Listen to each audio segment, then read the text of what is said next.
Hola. Yo, prof. How the heck are you? Welcome, everybody.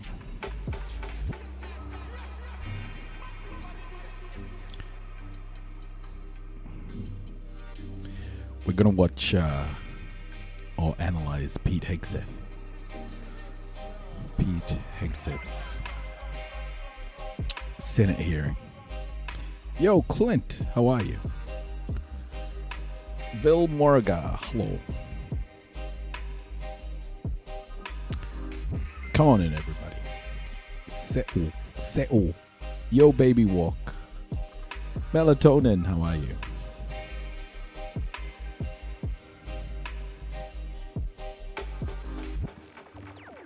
A little tired, nice. Working too hard, Clint. Working too hard.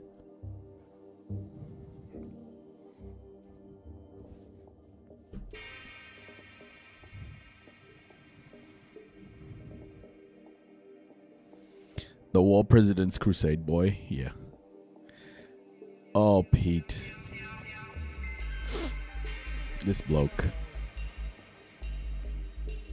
Hey, PJ. How are you? Baby walk. Welcome. Right. Let's get into it. This is a long one. I'm a bit late today, but I fell asleep while putting my son to sleep. Here I am, though. Here we are. Kia ora, my clothes brush. Welcome, Morgan. Let's go. Ask that our second panel of witnesses come forward. Hey, Chadswoman. Oh, this is gonna be great. Let's listen to the bullshit.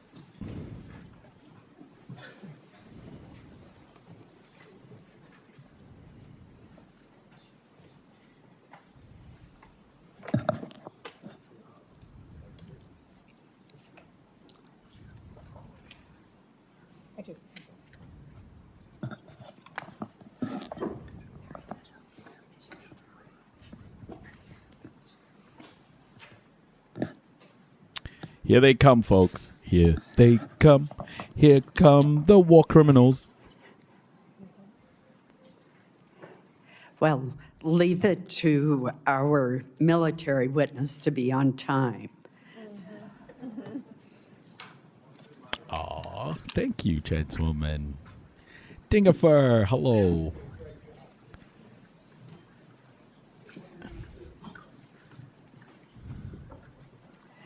While we are waiting for our second panel to be seated, let me introduce them. We are joined today by the Secretary of War, Pete Hegseth, the Secretary of Agriculture, Brooke Rollins, and the Chairman of the Joint Chiefs of Staff, General Dan Kane.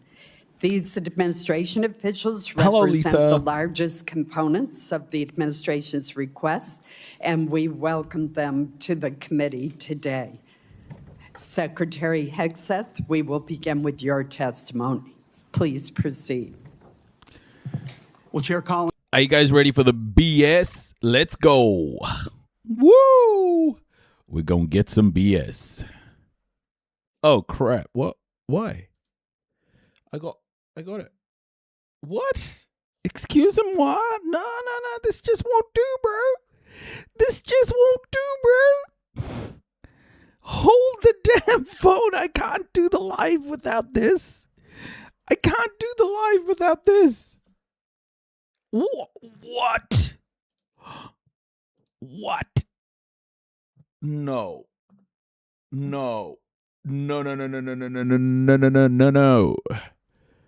Hold the damn... What? Excuse me? So there we are. Wait.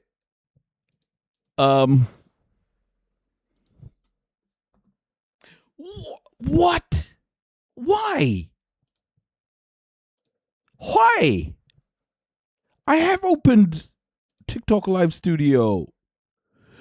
No, man. What? No. I have. It's open. No.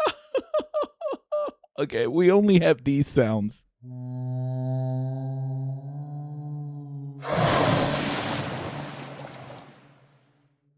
Salam, Jujus. Subrovka! We only have whale sounds, guys. Good morning, Anne. We only have freaking whale sounds. Collins, Vice Chair Murray, members Gracie. of the Senate Committee on Hey, Appropriations, T-minus. thank you for the opportunity Sahali, welcome. to testify on President Trump's supplemental funding request for the Department of War. As you know, we live in a dangerous world that requires bold and swift action. Hence, this supplemental request for fiscal year 2026. This request is an urgent, necessary injection of resources to address the immediate needs of our department. The supplemental funding request is not a substitute.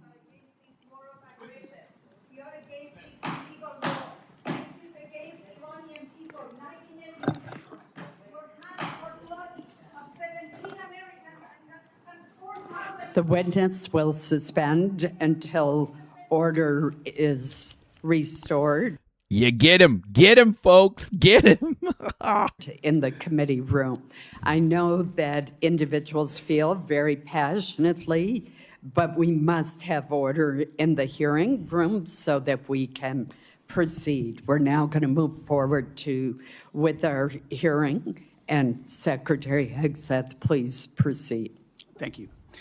The supplemental funding request is not a substitute for the president's full $1.5 trillion base budget request. $1.5 trillion. Oh, hey. Mr. Secretary, please suspend him. until order is restored in the hearing room. Get him. We will begin the timing clock since you've been interrupted twice.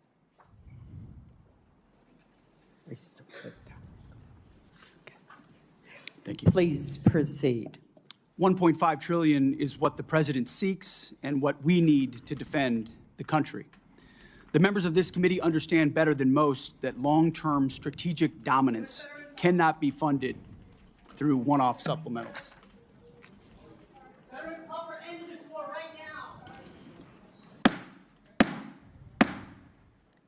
We will have order in the hearing room. We will have order while this war criminal speaks. Mr. Secretary, please proceed. Collectively, the budget proposals submitted under President Trump follow a simple logic. Hey, not the one.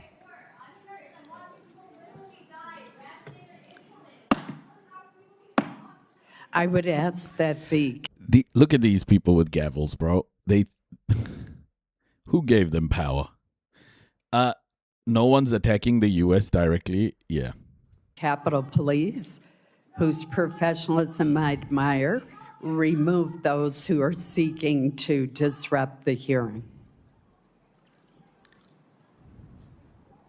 Please proceed. President Trump's following a simple logic. The military requires a generational investment to deliver on peace through strength. We know the best way to create peace is to prepare for war, to deter it.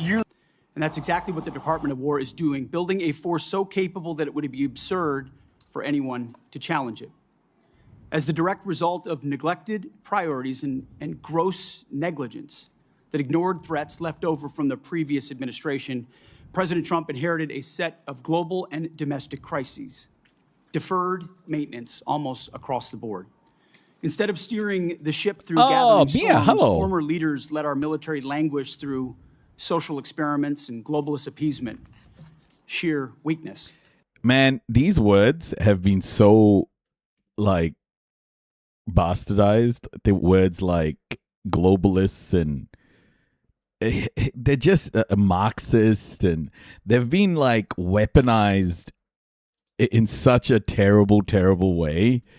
And people just sit there and just listen to this and like go and nod their heads like what he's saying is something okay. Man. Under President Trump, we have built a different type of department.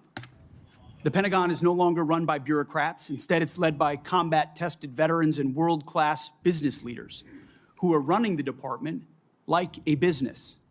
And tech titans who are running the department like a business. Confession. These are my confessions. Just when I thought what they're gonna say. These are my confessions. Something, something, something, something, something, something on the other side.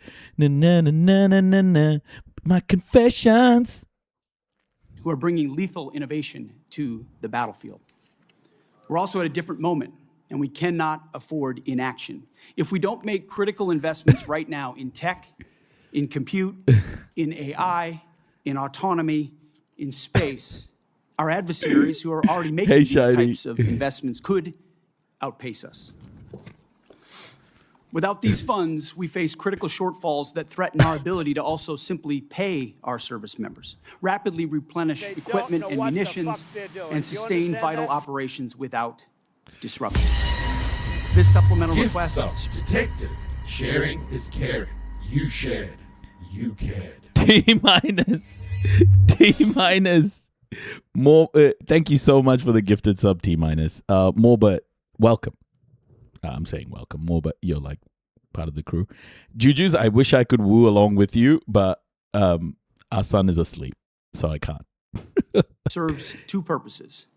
Sustain our military readiness to meet this year's new demands. But I love and the accelerate wooing critical in capabilities chat. to replace and augment those we have used in contingencies. But make no mistake, this is not a one-for-one replacement. Salam, Irish. We are upgrading and we are modernizing across the force. On the readiness front, we requested $21 billion. This will fund military pay, replace much of equipment utilized during recent operations, sustain forward deployed forces, and grow personnel and strength while stabilizing mission-critical fueled shortfalls and supporting the National Guard. On the capabilities side, we requested $46 billion. These funds will expand production lines and accelerate delivery of high-demand munitions. What is that? We're talking about solid rocket motors, no need JDAMs, hypersonics, and counter-drone capabilities.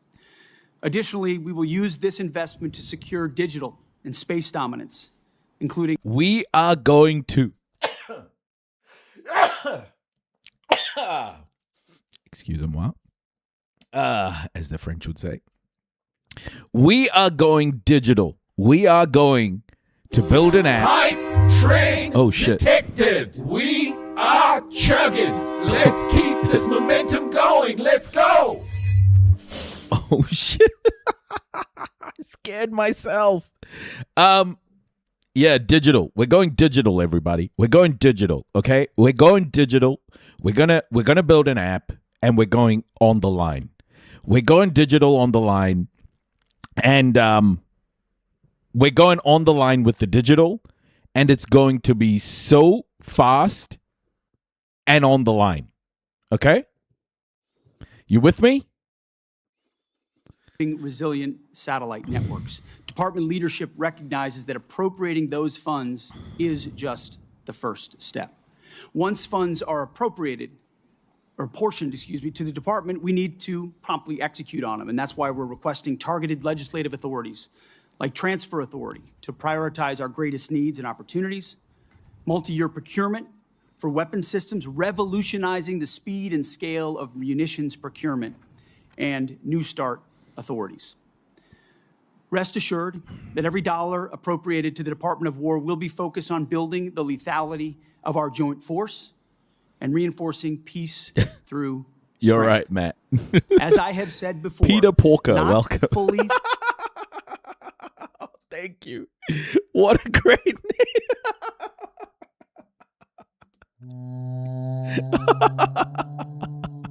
I read that name, lost my shit. Peter Porker. Oh, what a beautiful name. I read it and I was like, bro, this is hilarious. Welcome, Peter Porker. Welcome. Funding this department, the Department of War. Oh, And we know shit, what that man. means. That means 1.5 trillion, given the world that we live in and the disaster of what the Biden administration budgets gave us. Not funding this department at 1.5 trillion, I believe, is the greatest threat that our nation faces.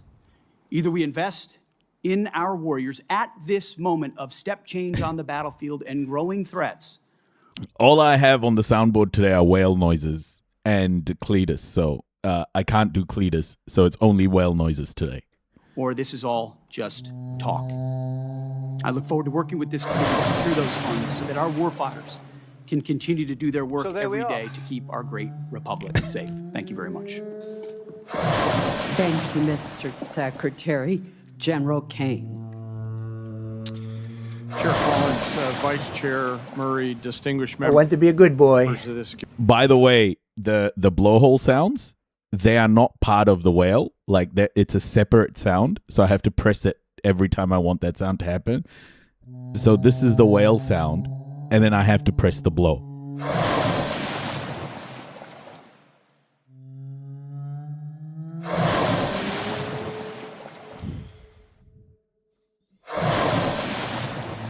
committee. I'm honored today to appear before you with Secretary Hegseth Welcome, and everybody. Secretary Rollins to testify on the Department of War's fiscal 2026 supplemental funding request. And I'll note I fondly remember my time at Whales USDA can stay earlier in my underwater career for where I had the hours. chance to serve there.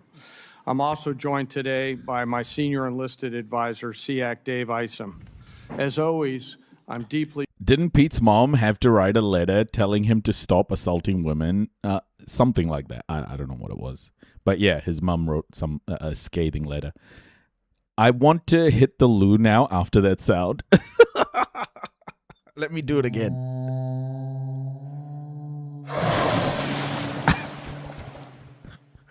Authentic whale, folks.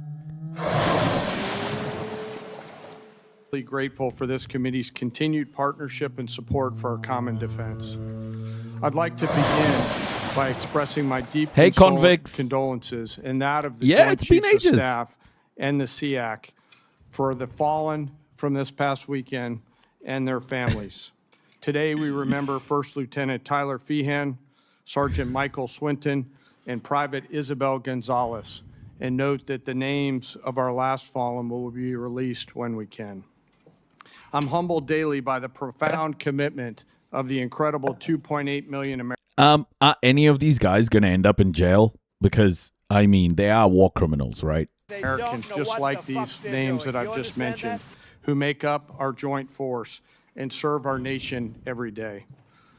Also, on behalf of the Joint Force and the Joint Chiefs, I want to express my sincere and heartfelt condolences to the family of Senator Graham for their loss and all of you for the loss of your colleague.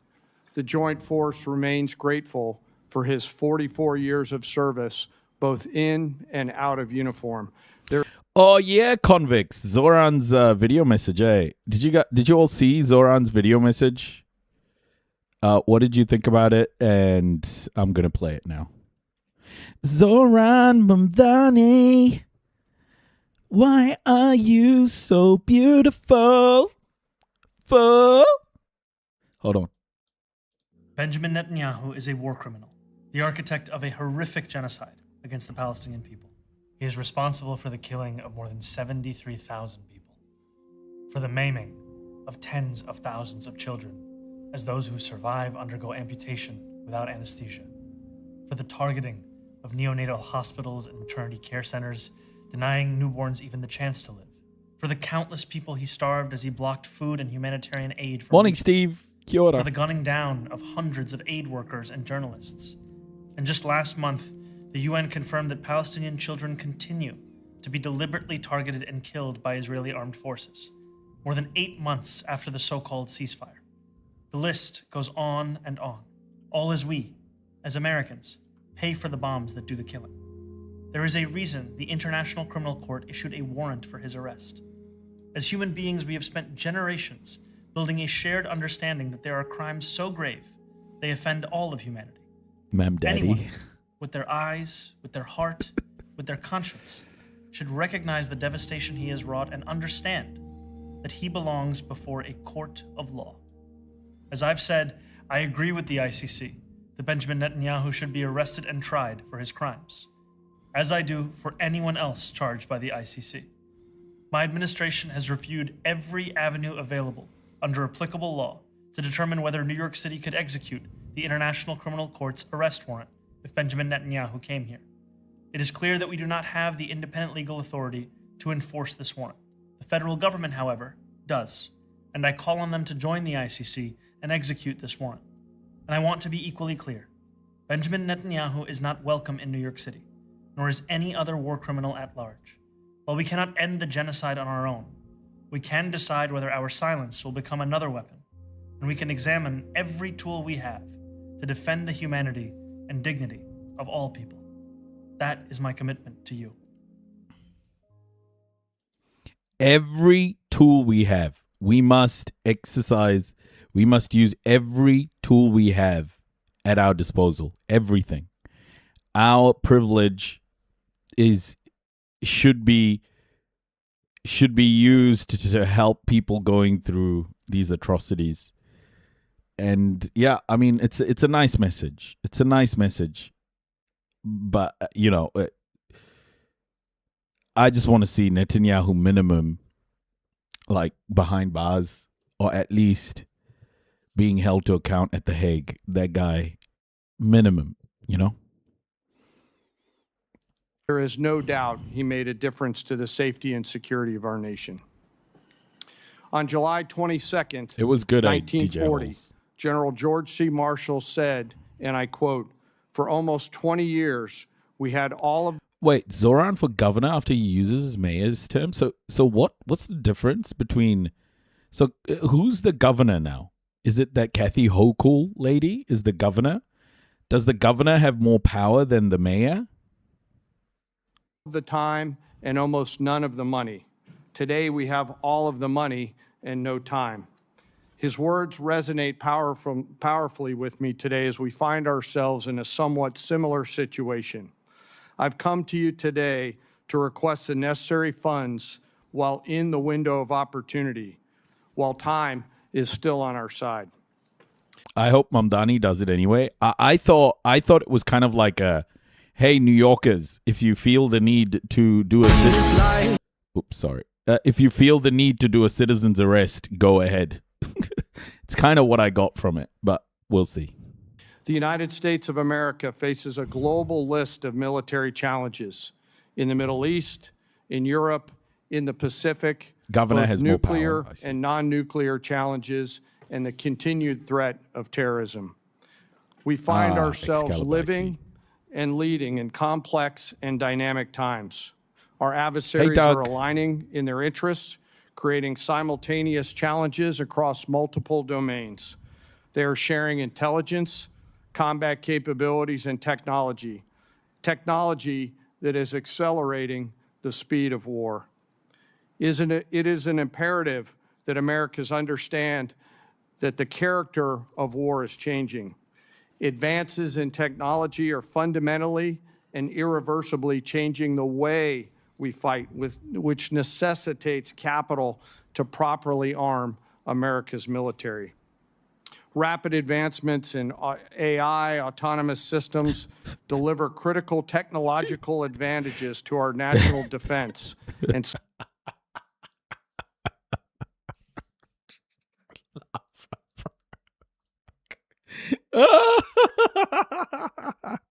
Hey, Jennifer, greetings. Of course, pleasure to have you too. Follow a detective. Get him to use one of those art toilets that have glass sides that darken, but disable the darkening function. Then arrest him for public indecency as he exposes his ass to the New York public. It's so good. It's so good. Oh my gosh. Hey, Miss Joe, welcome. Miss X, Miss X, M6 Joe, M6 Joe. Simultaneously introduce unprecedented strategic vulnerabilities and uncertainty across the world, to include right here at home. The low barrier to entry created by affordable, ubiquitous, unmanned systems means our adversaries, rogue actors, state and non-state actors, and violent extremists have access to disruptive and potentially lethal technologies at scale. We've seen this in Ukraine, and we must adopt elements of this fight for our future fights. Conflict is never confined neatly to the land, sea, or air domains. The modern battlefield stretches from the seabed up to cislunar space and beyond, cyberspace, and in the information domain, all at the same time. Our nation must be prepared to fight and win across all of them, all the time, all at once. In addition, the light speed at which information travels now has compressed our leaders' decision space, taking what was once days or weeks in World War II down to milliseconds. Your joint force must be ready because the United States military is America's greatest insurance policy. Hey, Fifita. And I acknowledge all of us find it difficult at times to pay for insurance before we need it. But we must have insurance before the storm comes. Yeah, it was that, milliseconds decision making that was responsible for the bombing of the school in Minab. Ilaf, welcome. Calling $1 trillion in bombs is insurance. Yeah, it's insane. Maybe if we stopped murdering children in other countries, we wouldn't have problems with other countries. That's just a theory. Yeah. The armed forces of the United States of America this guy is General John D. Kane. Serves as our nation's ultimate safeguard and our insurance policy to preserve, protect, and defend our national interests, security, and prosperity. To uphold this responsibility, we require predictable and consistent funding. This will allow us to partner effectively with our defense and national industrial bases, building on acquisition reforms that guarantee our warfighters receive capabilities at scale before they are required in conflict or... This is such corporate language, man. Such corporate language. Combat. I'm struck by this season of They're American going off history on Pete we find Hegseth for what ourselves he's in, asking, and I continue to ask myself, if not now, then when? And if not us in this room and the rest of the Congress and the nation, then who? I acknowledge the environment we all serve in, but always remember that we are all Americans with deep and abiding love of our nation and our military service members and their families. I've come today to... America, fuck yeah. Coming again to save Mother Day, yeah. America, fuck yeah. Freedom is the only way, yeah. Ask for your help and your support. America's armed forces need $1.5 trillion to meet the military challenges of the future. This supplemental is a part of that. And to be allowed to use this capital to pay for military personnel, operations and maintenance expenses, and accelerate investments on critical technologies, as the Secretary just mentioned. It is critical that we stay ahead of our adversaries, and we must have the funds before we're out of time. In closing, I ask all of us to remember our deployed service members around the world right now, especially our Army teammates who remain deployed after losing their friends and teammates this past weekend. And I again ask all of us here in the Senate and across the American people to never forget our fallen and their families who continue to show us what courage, tenacity, grit, and commitment to the nation looks like. Thank you very much, and I look forward to your questions. Thank you, General. Secretary Rollins. Thank you so much, Chairwoman Collins, Ranking Member Murray, and distinguished members of the committee. Thank you for the opportunity to appear before you today. Let me begin with the bottom line up front. The United States Department of Agriculture is joining today the United States Department of War in a fight for America and for American flourishing. After all, defending America's ability to feed and fuel and clothe herself is defending America, full stop. Who the hell is this Brooke L. Rollins now? I don't care about you, Brooke. Hold on. I want to go to question time. And stay within Look, I can only listen to so many Americans in one video, okay? Please. the allotted 5-minute question time. With that, let me begin. Hey, Sylvie. Secretary Hegseth, General Kane. Members on both sides of the aisle have questions about the authorization strategy, objectives, and conduct of operations in the Middle East. Regardless of our differing views, the fact remains that there are must-pay bills and urgent requirements facing the department that affect the ability of our military to deter and defend against potential aggression worldwide. Portions of the supplemental speak in American? requests Hey, Platinum go Pluto, toward welcome. paying these bills and are necessary to restore readiness, repair, or replace battle damage to aircraft, ships, or bases, and address urgent munitions challenges. I understand. Hey, how old is this Collins? Susan Collins? How old is she? And I'm told that some military services face near-term solvency challenges.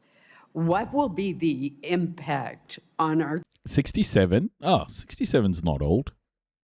67's not old. Oh, was that a joke, trans woman? 6'7". I just got your joke. Kia ora, Kemper. troops if additional funding is not provided? Are there military exercises, Jen, for example, too old. that are Old enough at to retire. risk of 80. cancellation? Yo, What Roshan. message would we be sending to Actual the world? is 74. Secretary Hegseth, either you or Senator or General Kane. Chairwoman, I very much appreciate that question, and it's because it No, you don't. Tell us the truth, Pete. Tell us the truth. Do you really appreciate that question? Do you really appreciate that question, Pete? it's connected to the real world realities of this budget cycle. The real world realities, as opposed to what, Pete? As opposed to the alternate universes realities?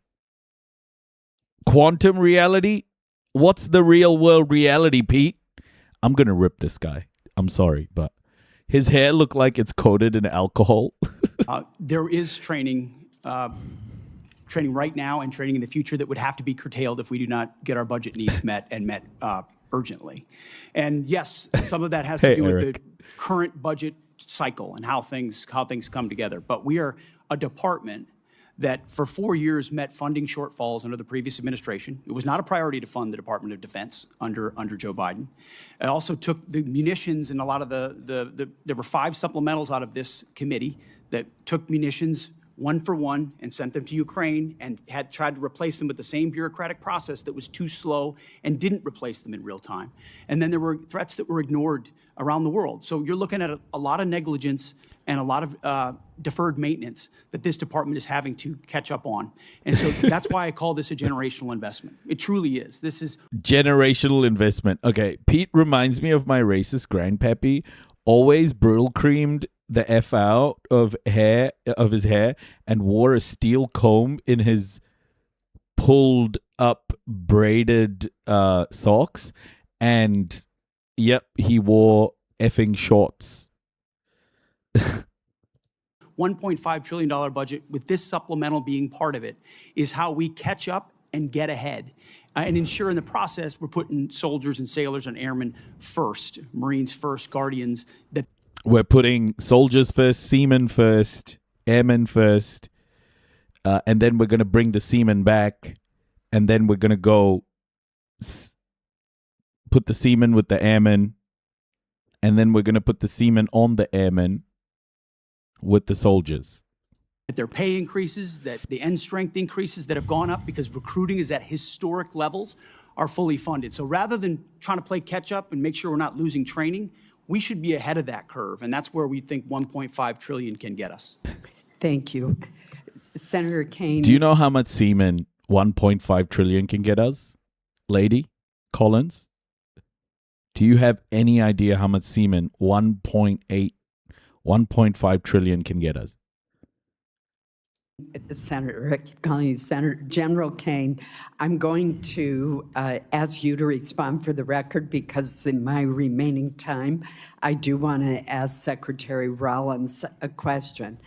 Secretary Rollins, as we heard from the previous panel, our country has many outstanding recovery needs from disasters and other weather-related events over the past 2 years.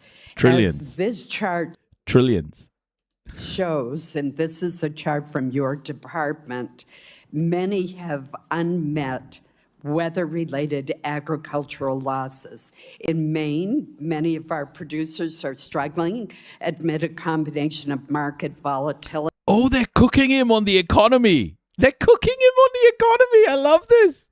Trump couldn't get us out of Ukraine if he tried. People have been working on that war versus Russia for 50 years. Trump couldn't get out of the Hormuz Sea. Okay? Iran have grabbed him by the Hormuz Sea. He couldn't get out of the Hormuz Sea if he tried. So let's be clear. Trump can't get out of anything at the moment. And disaster conditions last year, which included excessive rainfall in the spring, followed by a Trump can't even get out of his diapers. severe drought. They need relief. Yet the administration's supplemental request does not include funding to address these recovery needs. It does have $1.1 billion to help Florida agricultural producers rebound from a severe freeze this past winter, but nothing for prior disasters in other states. Can you explain USDA's thinking behind focusing your request just on the 2026 freeze rather than on the 2025 disaster? Soldiers first. Soldiers aboard the ships in the Middle East were sending their families pictures of the absolute slop the U.S. military is feeding them. But also he's making too much money from all of it. Trump can't get out of anything, not even a photo he is not supposed to be in.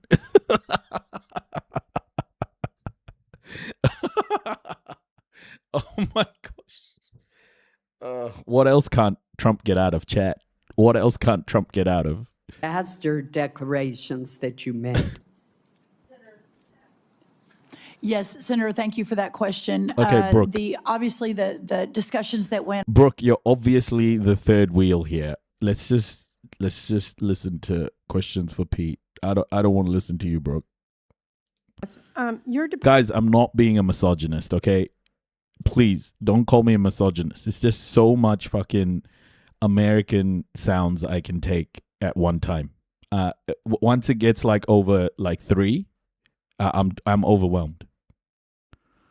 Department received $150 billion last year in the Republicans' Big Beautiful Bill. It also received a record $839 billion for fiscal year 2026, more money than you asked for last year.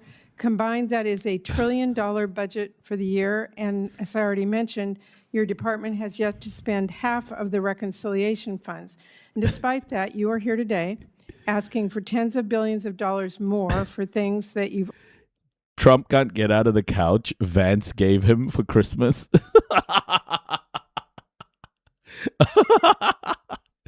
Oh my God. Can't get out of his diapers without 3 assistants and some sort of police system. Look around you. Can you construct some sort of rudimentary lathe? Oh man, what a scene. I reckon one of the greatest scenes in all film. The Epstein files is another thing he can't get out of. Yeah. he can't get out of his marriage to Melania because she knows too much. Oh my gosh.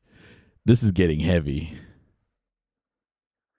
Oh, wow. You've already asked for in your FY27 request, or that have nothing to do with Iran.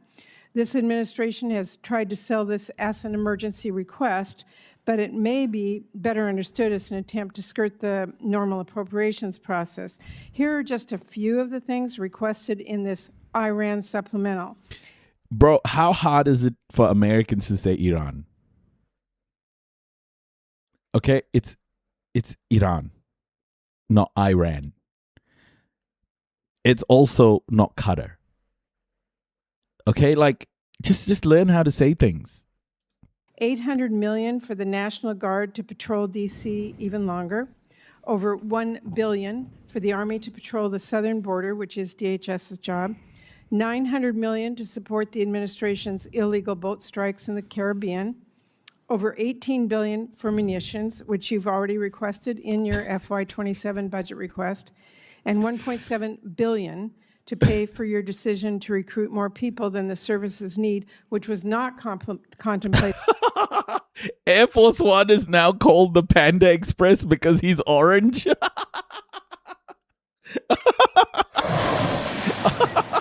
Oh my gosh. Thank you, Doug. Oh my gosh. By the FY26 funding bill Congress recently passed. Now, you've already submitted a reprogramming request on this that our subcommittee is considering now, which really underscores the point I made in my opening remarks that the Chat, there's some real hate tonight, and I love it. problem's not a lack of money, but poor planning. So I'll be blunt. The truth is your request does not make a lot of sense. So let me Like ask that you old a simple orange question. chicken sauce. Why exactly are billions of dollars more for the National Guard and this administration's Yeah, it's like, why is Trump smelling like Chinese food all the time? Just literally his orange paint is orange chicken sauce, bro. Oh my gosh. Trump's is rubbing orange chicken sauce. Because like Xi told him that it's a medicine that they use or something. And oh my gosh, Xi convinced him. illegal strikes in the Caribbean Oh, urgently my needed for gosh, I the can't. Iran war. Well, Senator, I wouldn't, of course, agree with your characterization, but why this kind of spending is needed is because of the gross negligence and neglect of the Biden administration inside our department. Ran it like a bureaucracy, abandoned our strength posture around the world, so we're having to reestablish deterrence. You mentioned the end strength numbers, and I will acknowledge that we are ahead of schedule on end strength in recruiting. 8,000 in the Navy, 6,000 in the Army, 4,000 in the Air Force. Because under President Trump, there's been record and historic over 30-year recruiting records inside our department since he. Guys, based on what Pete Hegseth has got planned,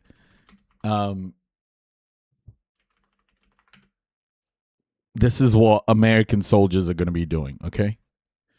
They're going to be tanning their balls. Testicle tanning, as they call it. This is what the right wing is into right now. Testicle tanning.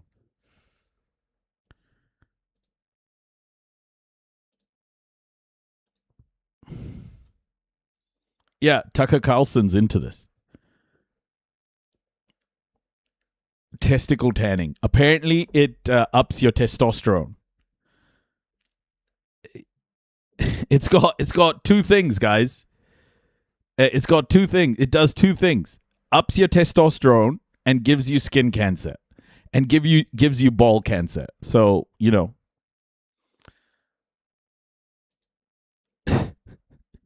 It's a real thing. It's what the right wingers are doing. Get in the fast lane for ball cancer today.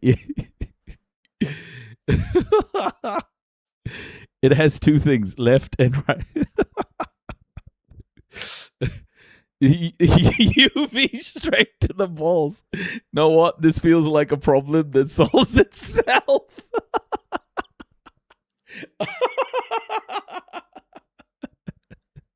They're nuking the balls, man. Hey, Anna. Oh my gosh. They're nuking the balls.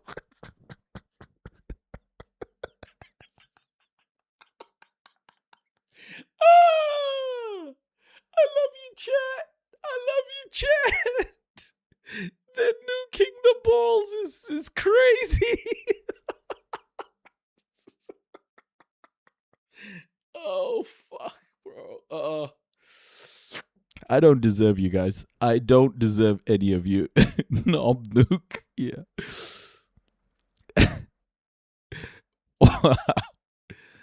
Oh. He won the election because the American people didn't want to sign up for what Joe Biden was providing our Well, military. let me and be they blunt. want to sign up for what President Trump is doing in his leadership. And so those are good problems to have that we need to fund and a reflection of momentum. And this budget will allow us to continue the kind of momentum that gets us ahead. My point is that a lot of this request does not feel like an emergency. And let me move on.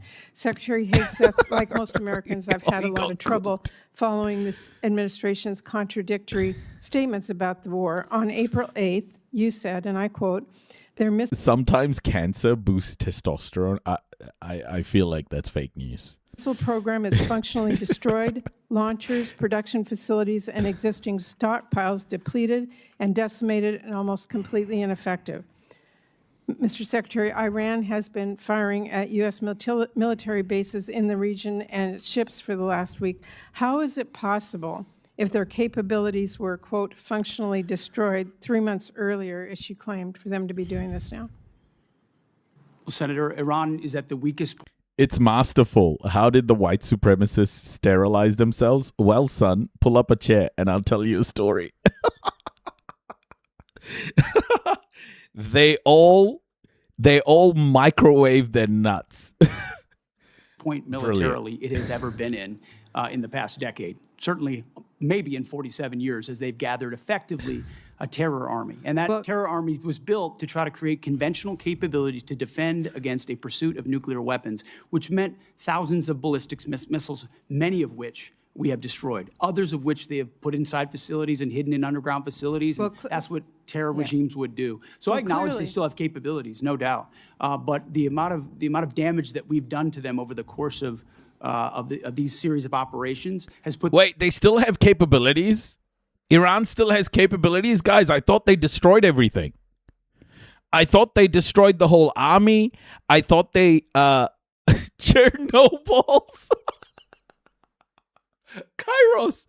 Okay, Kairos, that is the best thing you've ever said in the chat. That right there, Kairos, is legit the best thing you have ever typed in this chat.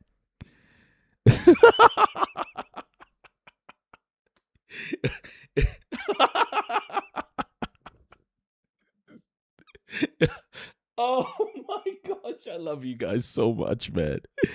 I love you guys so much. Oh my gosh. I've just sprayed soup all over myself.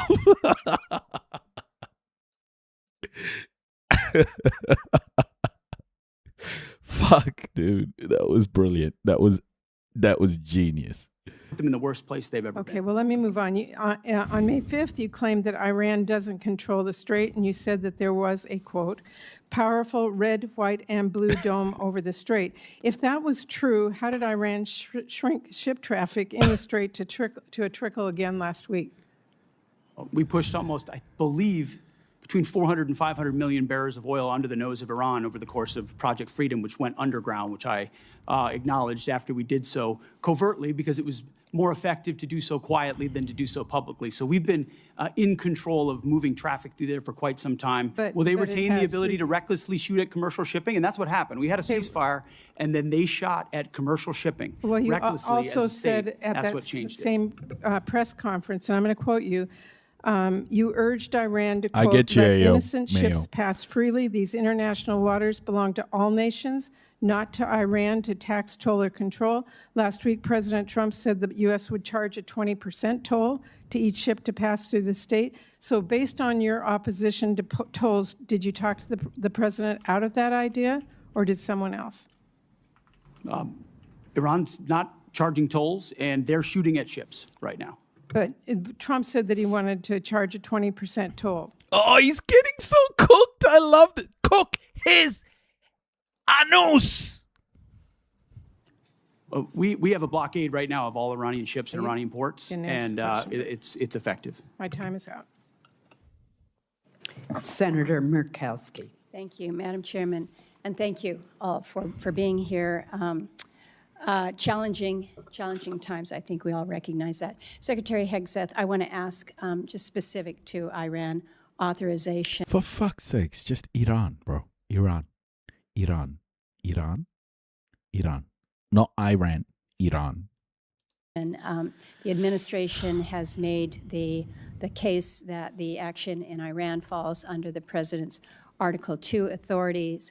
And Thank you so much, Gracie. We can have Hey, Linz. disagreement. Reasonable people can disagree about the boundaries of the presidential war powers and have for a long period of time. But I look at the war powers resolution, and it's not ambiguous. Hello, it requires welcome. the president to terminate hostilities within 60 days, absent congressional authorization. So hostilities began February 28th. May 1st, Congress was informed that hostilities had ended, but yet despite the fact that hostilities had ended, we were still seeing sailors being fired upon. We were still seeing seamen being fired upon. Despite the ceasefire, we were still seeing seamen fired upon. Pardon me. Let me say that again. We were still seeing seamen fired. Pardon me. Still activity then in June. They will ice me. Bring it on, mofo. MOU is signed to preserve the ceasefire while negotiations continue. That MOU has now collapsed, and we are seeing the resumed attacks in the Straits of Hormuz. On July 10, the administration sends Congress a new war powers notification, effectively restarting the 60-day clock again. So I'm concerned about this sequence because you have a situation Seamen in who? Seamen in the Hormuz Sea. Where the claim essentially allows the president to extinguish the war powers clock just at the moment that it becomes legally inconvenient through declaration of temporary ceasefire. The reason why I was talking about the ball tanning, guys, the reason why I was talking about the ball tanning is because Pete Hegseth has said he's going to start measuring testosterone in American soldiers soon. Then it's reset, avoiding the congressional authorization that the Constitution requires and the war powers intends. So we had an opportunity in previous appropriations hearing for me to ask if you felt the administration had all the authority that it needed. You indicated at that time that no, additional authority was not needed. Is the administration still taking that position about needing no authorization from Congress at this time? Senator, I know there's a long-standing legal debate on this particular topic, but we certainly as a department share the position of the White House that we have all the authorities necessary at this moment. So let me just kind of do a follow-on. In the Clinton administration, this is 1999, there was an operation that was launched, Operation Allied Force. Okay, she said Clinton administration. My sounds aren't working, so I'm just going to do the whale blow thing. Just think about that as I did not have sexual relations with that woman. Indeed, I did have a relationship that was not appropriate, okay? This is what this whale blowing represents. NATO airstrikes against Yugoslavia. There was not a prior congressional authorization that was sought. President Clinton notified Congress under the War Powers Resolution and then sent subsequent to that, sent Congress an emergency supplemental funding request. It was about $6 billion to cover the cost of Kosovo. Nicaragua's president? Holy shit. Nicaragua's President Ortega says no more elections, extending his 20-year rule. Just stopped elections. You can't even laugh about this shit, bro. This is so. Oh my gosh. He's just like, nah, bro. No more elections for you guys. Oh gosh. No. That's operations. Congress then passed a supplemental package that covered Anna, the hello. president's request plus additional Amber. military funding. How are you, But Congress Ams? never passed a standalone authorization for use of military force in Kosovo. When the war powers clock was set to run out then in May of 1999, the Clinton Justice Department's Office of Legal Counsel issued an opinion holding that the supplemental appropriation itself, passed without any authorizing language, satisfied the war powers resolution requirement. So is the department looking to that or intending to rely on that same reasoning that funding alone can substitute for explicit congressional authorization? Senator, I would have to defer to our legal department, and we'll get back to you with our views on that. But as of right now, we think standalone Article 2 authorities exist for us to conduct this operation on behalf of the defense of the American people, that the president has those authorities, and seeking this funding is important in pursuit of that and our $1.5 trillion budget. But I wouldn't connect the two without consulting with our legal. Senator, we need this funding. We need to buy 100,000 ball tanning machines. How are we going to do that without this funding? Can you explain that to me, please? We need these machines. Have you seen our soldiers' balls? They are at least 90% drained of their testosterone. They don't have testosterone anymore. How are we going to do this ball tanning without this 1.5 trillion? Our soldiers are frothing.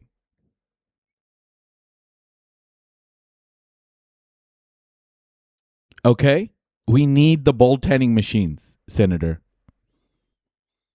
We need the testosterone ball tanning. Folks first. See, there you go. If I was sitting there, I'd get all the funding. You should just say that. In my remaining time, let me turn to you, Secretary Rollins. Hey, Ms. Tia. I appreciate that you have acknowledged that fishermen are farmers of the sea. I don't know whether you are aware whether any fishermen will be eligible for any of the supplemental funding. They too have faced many of the same challenges that our farmers have with high fuel costs, the impact from tariffs, disasters that we have seen. In the 15 seconds remaining, any help for our fishermen? Well, I remember having the conversation with you when we were going through the process. Brooke, I'm serious. I can't do this, Brooke. Stop, Brooke. Stop speaking. I'm done. Some numbers. It's my understanding that this whole supplemental funding request is $87.6 billion, and most of the funding, $67 billion. Have you seen these balls? The best ever. You haven't seen anything like it. Is for the Department of Defense. Yet we are told the Department of Defense still has $75 billion in unobligated funding from last year's reconciliation package. Is that true? No, Red Bob. Ball tanning is done by AI, okay?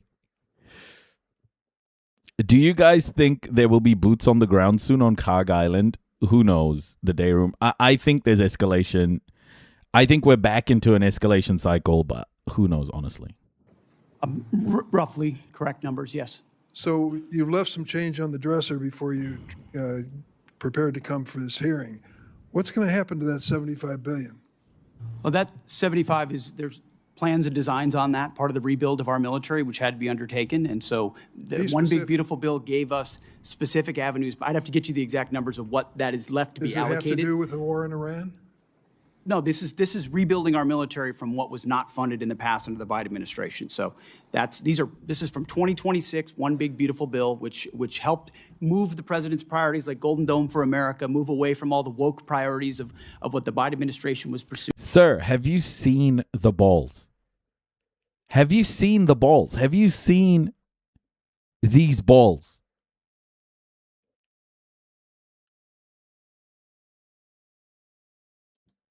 give us a chance to start cutting these deals on munitions, all the things that the president wanted us to focus on, shipbuilding, hypersonics. I mean, the Biden administration ignored hypersonics. They just decided to pretend like that technology didn't exist and we shouldn't invest in it. There are things.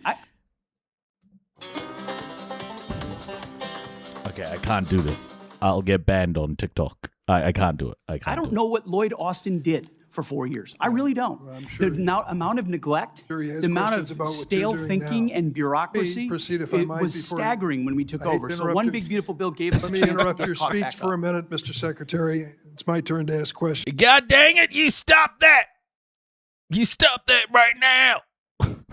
Sorry, I've been listening patiently. I can't help. I can't keep Cletus in, man. I can't keep Cletus in. It just, it needs to. Okay, I'll just do Cletus later. Okay, like just before I sleep, I'll go to the mirror and I'll do Cletus, and then I'll go fall asleep. You estimated at one point that the cost of the war in Iran was $29 billion, but then added a caveat that there was a replacement of munitions, for example. Do you have a new estimate about what the war has cost us so far in this, the 5th month of the first year of this war in Iran? Senator, the estimate we have as of today is $37.5 billion. And is the current activity, which we've been told about, the exchange of fire back and forth in Iran, an indication that that number is going to go up in the months ahead? Some of that number captures additional O&M, mill pay, and other that would be anticipated through the fiscal year. So some of that anticipates what costs would be going out in the future as well. So the new number you've given me is what? $37.5 billion. Senator. And that represents the cost of the war through what period of time? Through now for certain aspects of it, but also mill pay, O&M, other anticipated costs through September 30th. Senator. Gifts General Kane, let me ask you a question. Sharing is caring. You shared. You cared. An anonymous gifter gave Reality is Lava a tier 1 sub. Wow. Thank you, an anonymous gifter. Thank you. I joined a group of senators, some are here, Senator Rounds, Senator Coons, Senator Shaheen, and met with President Zelensky in Turkey during the NATO summit. He was very explicit in terms of what he needed to win. He feels the momentum in Ukraine is moving to his side, and that he is putting a foot forward instead of back. Is that your feeling? Sir, I think the pressure that Ukraine is putting on Russia is substantive at this point. Do you acknowledge his request that we help them with air defenses as a high priority? Sir, I know he's made the request. Whether or not that moves forward is always a debate at our civilian leadership, but I'm aware of that request. Are you aware of the fact that we appropriated and the president signed into law $400 billion of supplemental funding for Ukraine, including money for air defenses? I am, sir. But, sir, have you read the proposal for the ball tanning? We can't give Ukraine no air defense if we got to buy those ball tanning machines. We need roughly $1 trillion worth of ball tanning machines. All right? How are we supposed to tan these balls? These balls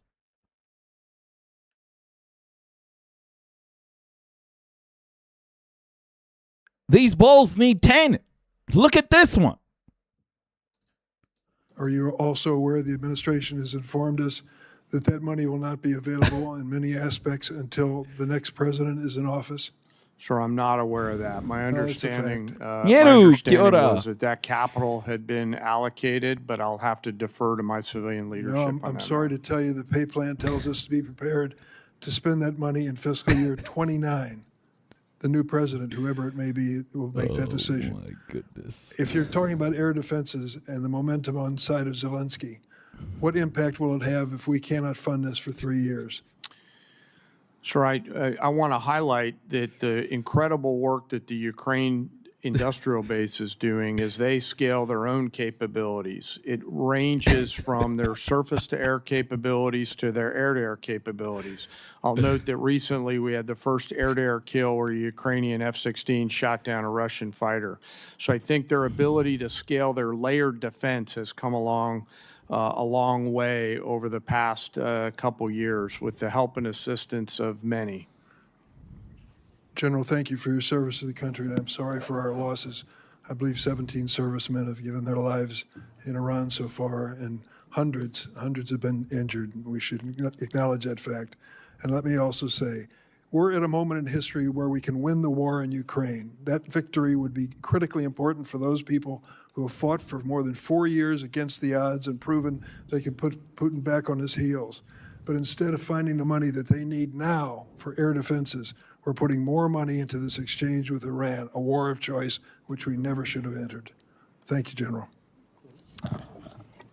Senator Moran. Chairwoman Collins, thank you very much. Let me first begin with just a statement to you, Secretary Rollins. Thank you for your leadership. Thank you for your attention to disaster assistance. Hugely significant and important in many states represented here, but across the country. And it is as challenging circumstances as I've seen farmers in my time and representing them in the United States Congress. And I appreciate my colleague, Senator Rounds, for making that case today. I appreciate the efforts by Senator Bozeman, the Chairman of the Ag Incoming Committee, raid Senator Rounds, and detected. Thank you, Raiders. his Vice Chairman Welcome. Shaheen Hope for you their stick efforts around here and in hit this that committee follow for button. that effort. Secretary Hegseth, let me Raiders, welcome. Oh, ZXer. How are you? Hope you had a good stream. Welcome in. Thank you so much for the raid. Hope you had a good stream. Hope you had a great stream. Thank you so much for bringing your crew over. Appreciate you. Appreciate all of you. Welcome. We are watching Hegseth's. Hegseth's testification. We're watching Hegseth's testimonial. About your recent visit to the 101st Airborne Division. You saw the MV-75 Cheyenne. You saw it Testimony? firsthand and heard from soldiers as I was gonna say testicle by mistake. Okay, I was. Do you want the truth? I was about to say testicle, and then I had to kind of like figure it out from there. I had people vote for news, and while I read some, I also broke my stream and deleted a scene. Oh shit, I've done that before too. Oh. Balls on the brain. Yeah. Oh shit. Welcome, Zed. Welcome. Good to have you here. understand it about the next generation capabilities, how they will transform the way we fight. The Cheyenne has broken through, and it appears to me, in the acquisition bureaucracy to deliver a capability for our and thank you for fighting rating. Thank you. much faster than it otherwise would have happened. As you look across acquisition, I mean, we're here talking about appropriations, but the ultimate success we'll have in defending our country is putting that money to work as quickly as possible. So as you look at acquisition, what would you tell me we learned from the Cheyenne? Is it a model how the department can intends to field the next generation of capacity going forward? What does the program need from this? Oh, thank you so much, Zed. Thank you for the 3 months. Holy shit. Thank you. I appreciate you. Thank you. Welcome. This committee to meet both the schedule and the necessity of its capabilities. Senator, I appreciate the question. I think it's one of the untold stories of our department is how we've tried to revolutionize the speed and scale of new acquisitions and procurement. Some of it through munitions and ensuring that companies pay for building their own factories and their own assembly lines so that we're saving billions and billions as taxpayers while companies invest. And when you invest in something with your own money, you want to see it succeed ahead of schedule and on time. Also opening the aperture so it's not just the prime contractors that are competing, but new entrants who make high cost and low cost capabilities. I think in particular on the Cheyenne and the Black Hawk and the replacement, the gap that some have identified could exist based on the hesitation on. Guys, my son has just woken up. I've just got to go quickly put him to bed. I'll be back. 2 minutes. TikTok, I just have to pause you, okay? I just have to pause you. Please listen to some music. I'll be back in a second. Thank you. I don't know if it'll be 5 minutes, but okay, we'll give it a go. Actually, no.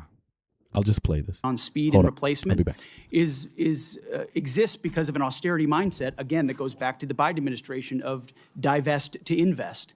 And so you end up divesting in certain systems like the Black Hawk before the next one is online, creating gaps for actual operators.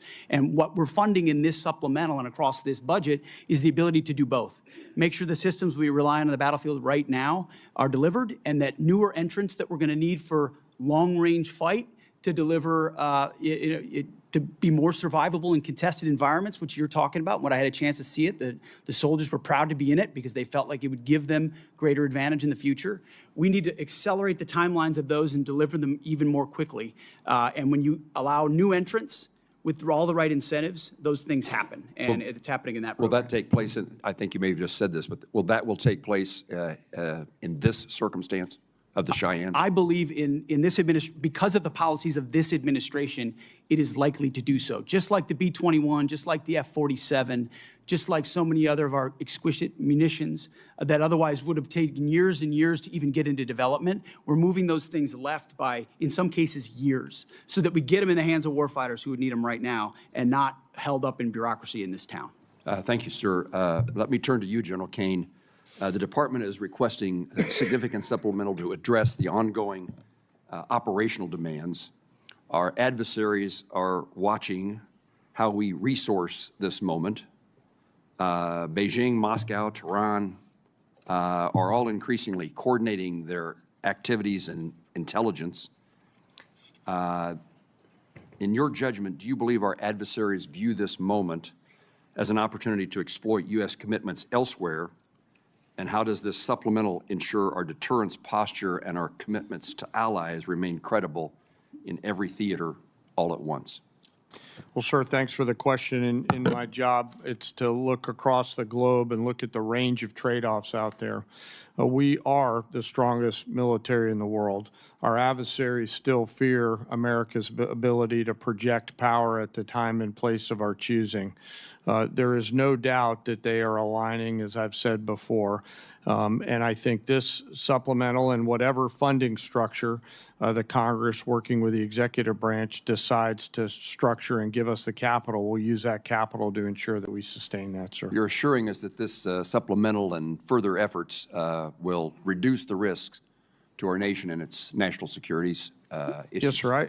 I view this, and I've spoken to some of you on the phone leading up to this. I view this as future investments to buy down risk, similar to what I said Marshall thought through in those heady days in 1940, where the need to invest capital early to deliver scale is an opportunity that I hope we don't miss, Senator. General, thank you. Thank you, Chairwoman. Senator Reed. Thank you, Madam Chairman. Secretary Rollins, I just want to reiterate a point that Senator Padilla made.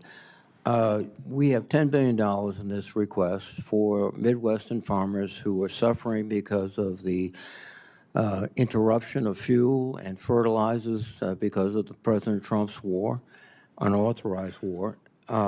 Yet, many states, blue states particularly, have submitted requests. Rhode Island has one. February, we had the worst snowstorm in our recent history, and we've been denied by the president. In fact, if you look at the numbers, 20% of blue states seem to get approved in about 80% of red states. I'm making a point, not asking a question. This is unfair. Thank you. Secretary Hegseth, on February 28th, when you initiated this war without authorization from Congress, the Straits of Hormuz was open and providing vital fuel supplies for the whole world.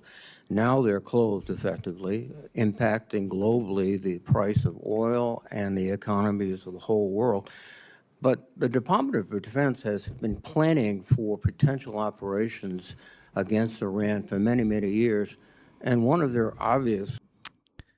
That was faster than I thought it would be. Do you guys mind if I get a quick brew? I'll just get a quick brew.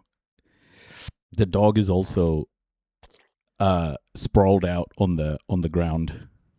I'll be back in a second, everybody. I'll be back in a second.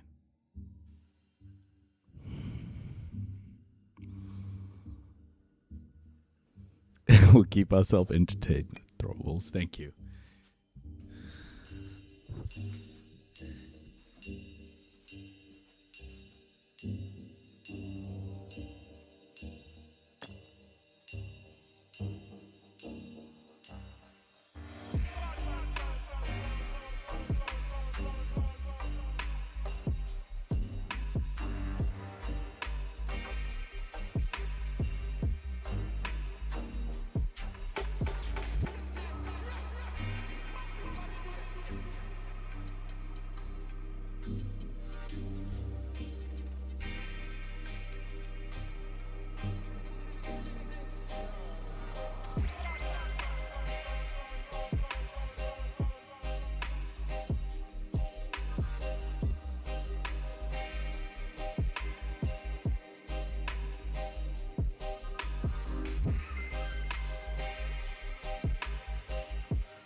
Thank you for waiting.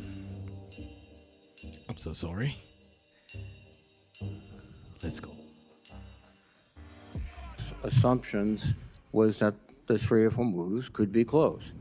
Were you unaware of that? Senator, you are correct. Nobody plans more and looks at more contingencies than our department. And so, of course, undertaking a historic effort like this, of this scope and scale, of course, the Strait of Hormuz was front and center in every single aspect of that. Hence why one of our key objectives to begin with was to sink the entirety of Iran's Navy, which its conventional Navy was sunk. Now, you can't get rid of every single fast boat and every single machine gun and a fast boat or every single coastal cruise missile. So we acknowledge that if the state decided to become a terror state shooting at commercial shipping, that would be an ongoing and contested part of the battle, to include their willingness to mine international water. So one side weaponized the strait, and we've been fighting back the entire time. Completely aware that the Strait of Hormuz could be closed, and obviously sinking their ships has not affected their ability to effectively close the straits. We had U.S. boats that surrendered. So Pete, let me just put this to you straight. Got to stay hydrated, yes. Let me put this to you straight, Pete. Did we fuck this up? Was this a major fuck up? Just tell us. Well, sir, you know,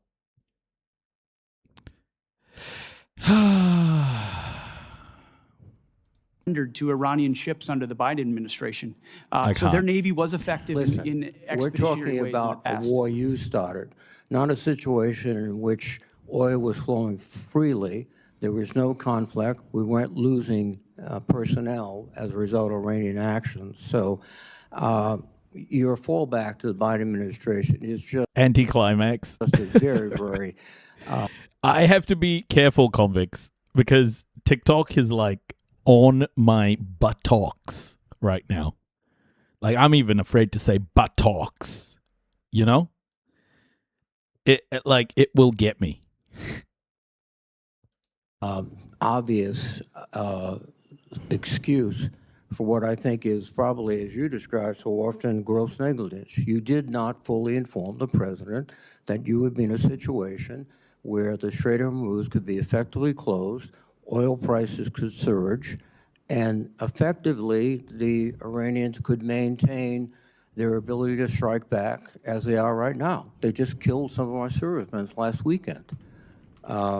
This battlefield and all the dynamics of it, of which the chairman and I are responsible for ensuring the president understands every branch and sequel of what could happen, and we did. So the fact that those contingencies all were part of the possibility, and we understood that, is all the more reason why President Trump deserves the kind of praise he should get for undertaking this effort, having the courage to ensure that crazy Islamists can't have a nuclear weapon to hold us at issue. And he's been willing to stay committed to that regardless of the challenges. Excuse me. So he should be praised. He should be praised for starting war without authority, creating a situation in which the world economy is suffering tremendously. We have to have extra money for our farmers.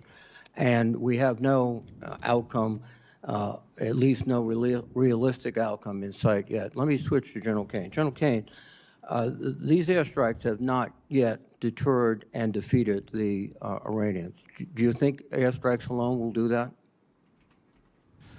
So I think academically, as you look across the totality of history, air power's got limits, and we always have to be mindful of those. I think where America's area of exclusivity is when we bring the totality of the diplomatic, informational, economic, and pair that with the military, and there's a lot of that work going on. Well, sir. The military, the next step would be escalation by ground combat. Do you anticipate that escalation? Sir, I think it'd be unhelpful for me to opine on hypotheticals. What I can tell you is we always develop an unbelievable amount of options and the associated risks, and then my main job is to always ensure that leaders understand those options and the risks. Now, if you employ ground troops to seize objectives, which I would assume would be the first stage, are you prepared for an extended guerrilla war, which would likely happen in that area? Sir, with all due respect, I think it'd be unhelpful for me to opine on hypothetical situations on whatever decisions the president may or may not take in the future. Have you advised the president that a ground combat would be very expensive in the lives of our soldiers, sailors, Marines, airmen, and also could probably lead to an extended unconventional war in that area? I don't see the Iranians sort of throwing their hands up saying, welcome to Iran. Senator, I always advise the president on a range of military options and all of the risks that... Can he be trusted even in uniform? No.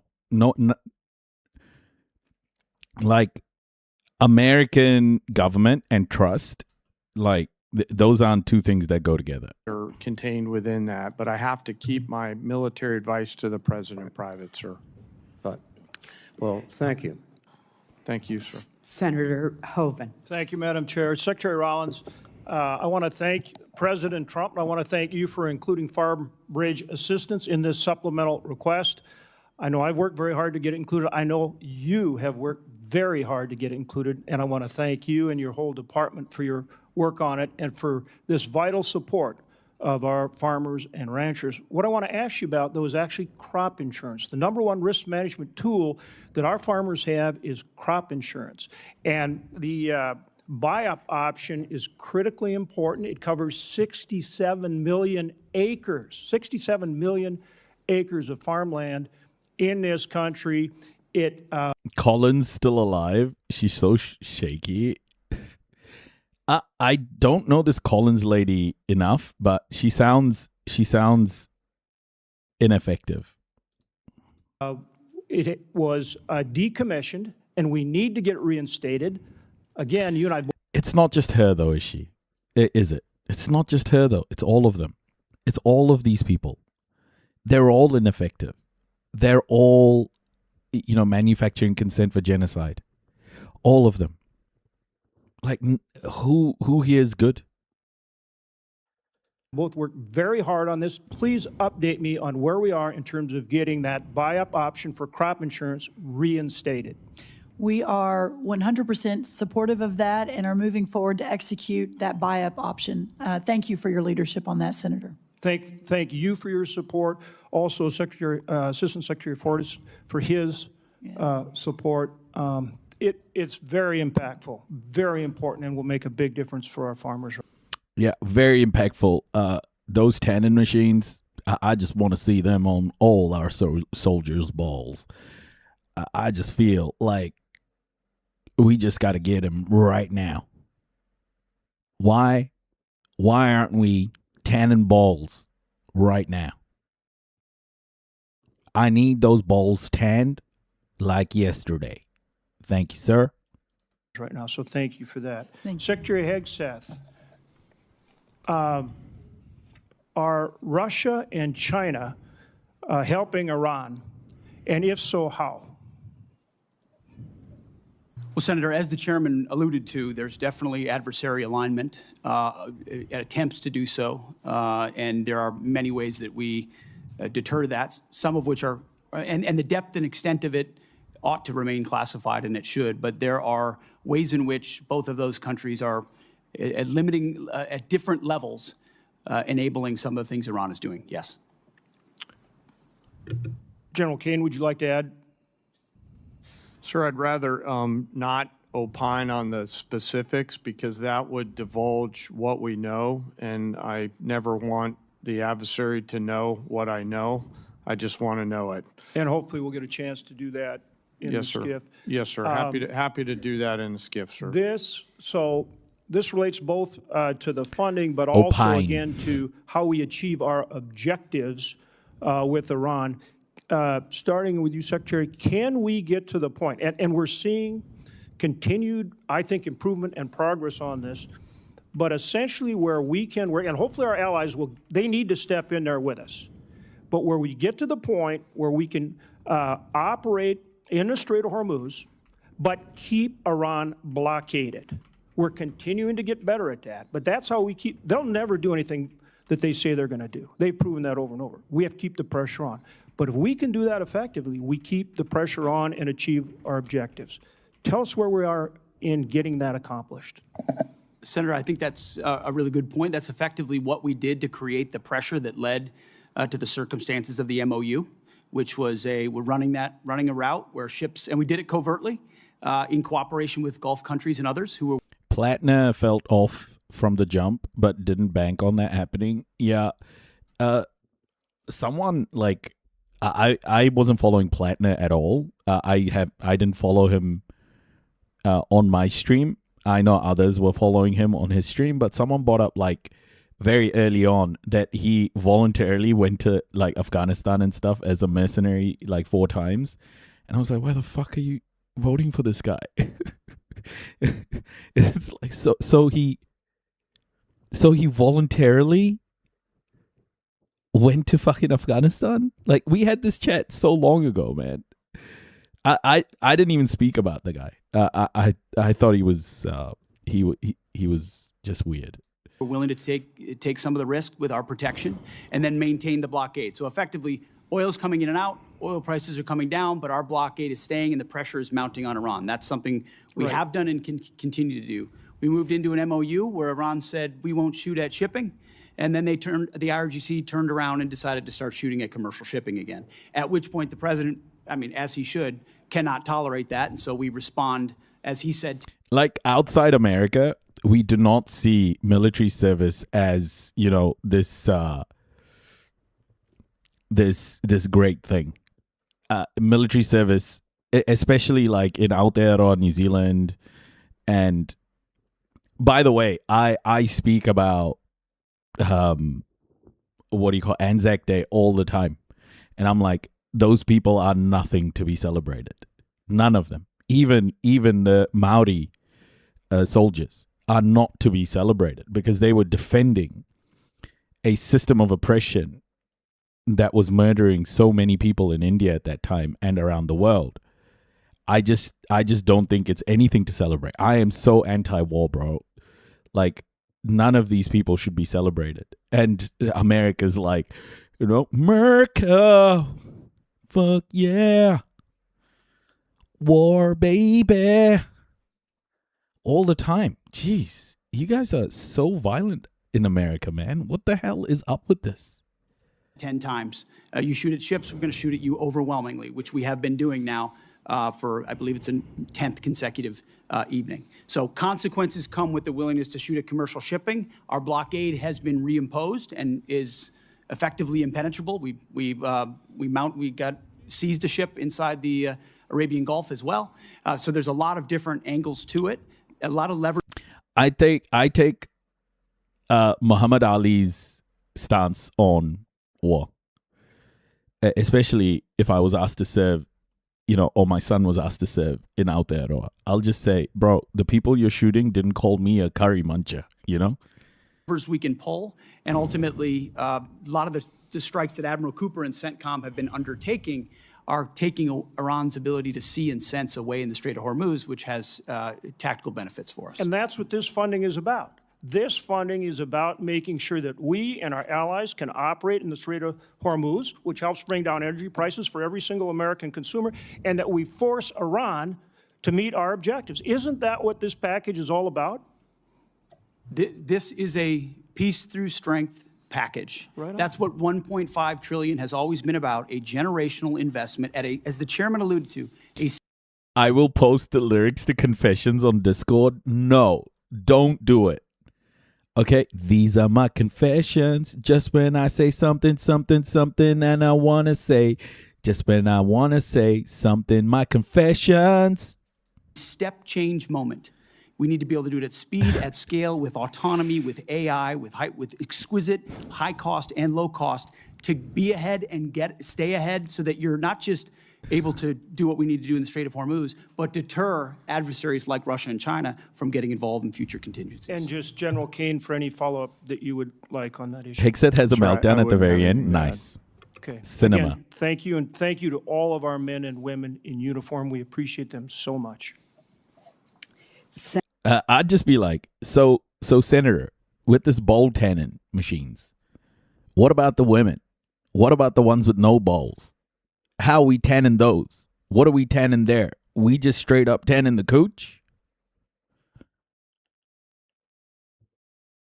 Senator Shaheen. Thank you, Madam Chair. Secretary Hegseth, since you last testified before this committee, we finally received the spend plan for the $400 million FY26 appropriation for Ukraine security assistance. This funding was passed back in January, and now there are only 3. Noisy immigrant, here is a juicy snippet for you. I had an American roommate at uni who used to live in Berrien Springs, Michigan, as a boy. His neighbor was Muhammad Ali. Wow. He used to cut his grass for him, and then Ali would invite him into the kitchen for a glass of OJ and a chat. No. Perennium sunning for women. I knew this person who did that sunning bullshit, like, you know, absorb photons through the JJ, right? Like that's what they used to do. But then she turned out to be a transphobe and just a general bigot. So I was like, yeah. 3 months left in this fiscal year. And while I appreciate that we now see what most of the funding is intended for, I just heard from the CEO of one of the manufacturers of the defense articles that are contained in the spend plan that they not only haven't received funding, but they haven't even seen a contract. So when are we going to see a contract for those defense articles that are contained in the spend plan for Iraq? Remember when I think Korean women were trying to tan their buttholes? I'm pretty sure that was a thing. Why is everyone trying to tan? Why are you trying to get brown and then calling me a curry muncher? Like, or you know, calling brown and black people all sorts of slurs. Like, why are you trying to brown and being racist, you know? Why? Why are you browning and being racist? I'm sorry, for Ukraine. For Ukraine. Senator, I'll have to get back to you on the specifics of the timeline of that. I'll talk to our policy shop as well as the EUCOM commander to determine where that's at. Well, you've told this committee that you've barely spent half of the $150 billion in reconciliation funding.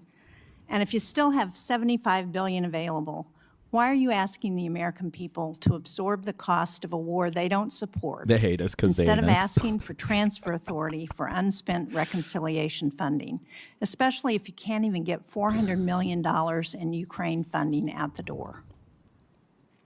As I mentioned earlier, Senator, that money from the One Big Beautiful Bill is otherwise allocated to the rebuilding of our military with priorities of the president like Golden Dome for America and hypersonics and other munitions investments that we made up front as we tried to adjust the Biden budget into an America First budget. And so reallocating that away from those priorities is robbing Peter to pay Paul. Those are allocated to rebuild. But my point is, and ultimately we're committed if you can't to spend this it year's on agenda. a timeline that makes sense, why do you need to come back and ask for more money? Ma'am, we can spend it. Today, chips are expensive. Do you know how much it costs to make a ball tanning machine? Wouldn't it be better to spend money that you already have? And one of the things I noted was, or at least I think that this supplemental doesn't include funding to repair damage to our bases or to our military infrastructure in the region. And I have not heard that we've gotten the full extent of any of those damage estimates. So should we? Today, the House of Representatives will vote to merge parts of our military with the IDF. Plant, I can guarantee you this is the fall of American imperialism. And yeah, let it happen. Honestly, this will be the fall of American imperialism. I'm licking my lips. We expect another request to address that military construction costs? And at what point do you stop asking Americans to foot the bill for a war they don't support on top of an inflated budget My mouth lips. request and billions in Don't get the wrong reconciliation idea. funds that you still haven't spent? Well, Senator, I obviously don't agree with your characterization of that. But I ultimately, appreciate that, but you didn't ask, but I want you to answer my question. I know you don't agree with my characterization. I don't agree with yours either. Well, one of the reasons I take issue with that characterization is something that Senator Durbin said when he talked about Ukraine and he talked about winning. And I appreciate as much as anybody winning a war. But I sit in front of a committee that wants to talk about winning a war that's been going on for 4 years and talks about strategic defeat of a conflict that's been going on for 4 months to prevent Iran from getting a nuclear bomb. I would hope for some perspective in this town of the historic nature of what President Trump is undertaking. Do you want radical Islamists to have a nuclear bomb I don't that want can to hear stare your down the speech world? because I have limited time. I don't understand. If you can't answer my question, then I will move on to my next question. Secretary Rollins. Radical Islam you think is bad with a nuclear bomb. Wait till you see the radical Christians. Wow. The timber industry has also been hard hit, as you know, by trade wars, by drought, by wildfires, by other natural disasters that are increasingly common. In New Hampshire, which is the second most heavily forested state in the nation, one of the things that we really need, as you know, because we've had this conversation, is a research program and Forest Service staffing on the ground in a variety of ways, but particularly at Bartlett Experimental Forest. These small investments in research and staffing and sound Schoolboy management Christian Crusader help Colonials, make the yeah. forest economies healthier and more competitive. I very much appreciate your having staff visit Bartlett last week with my staff and with staff from the governor's office. But can you commit to restoring staffing at Bartlett and to keeping the facilities there open now that you've seen the critical... Neon Brown's like, child, we all scared. Oh, I love that, Neon Brown. we are. You're right. We are. nature of that research. Why don't I follow up with you? I have not gotten a report from their visit, so I would like to do that first. But obviously, you and I have been in a continuing conversation about that. The good news, there's no doubt our timber industry is in distress and has been for a long time. The fact that we import 90% or something from other countries of our... Your staff was upside down and half mass. Excusez-moi, madame. ¿Por qué? ¿Por qué? Lumber needs is crazy. We're changing that. Is that even the same language? More board feet sold Did I just speak like two different languages just then? last year than any time Mandy, in 30 welcome. years. This year, we're going to exceed that target again. So we're making the right moves on this, but there's no doubt that research is important to that, as we've discussed. And I'll follow up with our team, and then we'll reconnect. Thank you. I appreciate that. As you pointed out, research is critical to ensuring that the timber economy continues to be successful. Thank you, Madam Chair. Senator Kennedy.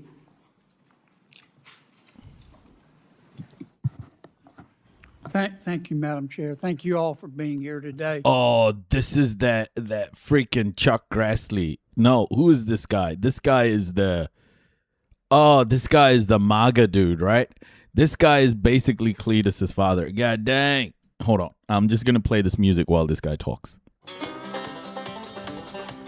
General, in the war between Russia and Ukraine, who do we want to win? Sir, I want Ukraine to win. Is Russia America's friend? I'm sorry, sir, I couldn't quite hear your question. Is Russia America's friend? I think that depends on your definition of friend. I think it's a complicated relationship. But no, I don't think they're our friends. Thank you. What the what? If we could cut off Russia. If we could cut off them goddamn balls, could we tan them outside the body and then insert them back? Russia's cash flow, which depends substantially on its sale of oil. Would that help Ukraine win? So I think militarily, anytime you can restrict resources and cash flows against an adversary, that's a good. Does host love the Palestine? Bro, I don't just love the Palestine. Ana dammi Falastini. Okay? Don't ever ask me again. Much respect for you. Yes, sir. But I have so little time. Yes, sir. I'll try to be Just briefer. Give me succinct answers. Yes, sir. It would assist a. Would help, wouldn't yes, sir. Yes, sir. Okay.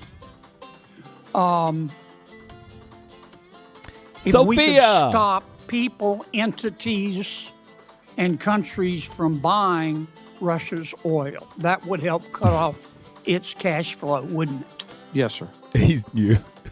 We have a bill Welcome, to do Mohammed. that, as I'm sure you're aware. We have the votes today to pass it overwhelmingly. I also have enormous respect and admiration for our majority leader, Senator Thune. But I hope everybody on this panel thank you, Mohammed. will today contact Senator Thune and ask him to bring that bill to the floor. We should vote on it at a minimum of next week. Some of my colleagues, General... Is this racist against whites? The music while this guy's talking, is this racist against whites? Okay, I've got to be careful. I've really got to be careful. In Iran. In the blockade, bring all of our warriors home. What would be the consequences of that, in your estimation? Sir, I think termination criteria is always a political decision. However, I assess that Iran will continue to be a challenge moving forward. This guy, hope there's nothing sexual in his questions. Lisa, please. Oh, shit. So we have to be thoughtful. Will they put tolls on the strait? I don't know, sir. That's a decision that's a hypothetical and will depend on what It's not nice. hypothetical. Nice guitar guy. We've got a blockade to stop them. We do, sir. That's putting economic pressure on Iran. I'm not asking you for, I'm not trying to get you Here comes the sexual question. Here it comes, Lisa. in trouble. I know your advice to the president is private, but this is serious as 4 heart attacks and a stroke. Oh, he said stroke. Oh, there it is. Now, what happens if we come home and end the blockade to the world? Sir, Iran has the potential to continue to be a threat, and we will need to prepare military Will they options toll to do the that. strait? Sir, that's a hypothetical question, and I don't know the answer to that. Oh, it's not hypothetical. We come home. It's not going to be hypothetical. If we come home from the Hormuz, without leaving our seamen in the Hormuz, we can't do that. We can't do that. We can't put all our seamen in the Hormuz and then come home. How are we going to do that? That's just not right. You know that, General. And I do too. And I appreciate your discretion. But we're down to it. We need some hard answers and some straight talk. Just give it to me. Just give it to me hard and straight. Just give it to me right now. Stop stroking it. Give it to me hard and straight. Where are we in the Hormuz? What'll happen, Pete? Senator, I would agree with the chairman, but the likely outcome is they would try to impose their will on the waterways in ways that the world would not like. Call it a toll, call it a fee, call it an exchange, call it control. They would do something that they would try to hold it at issue. Yes, sir. Would they try to commence development again of a nuclear warhead? Part of the reason President Trump had to have the courage to do what he did after Midnight Hammer is that they didn't give up their ambitions, even though their nuclear sites had. Like, you can't even make this shit up. Like, I couldn't even make a joke up like that, After Midnight Hammer.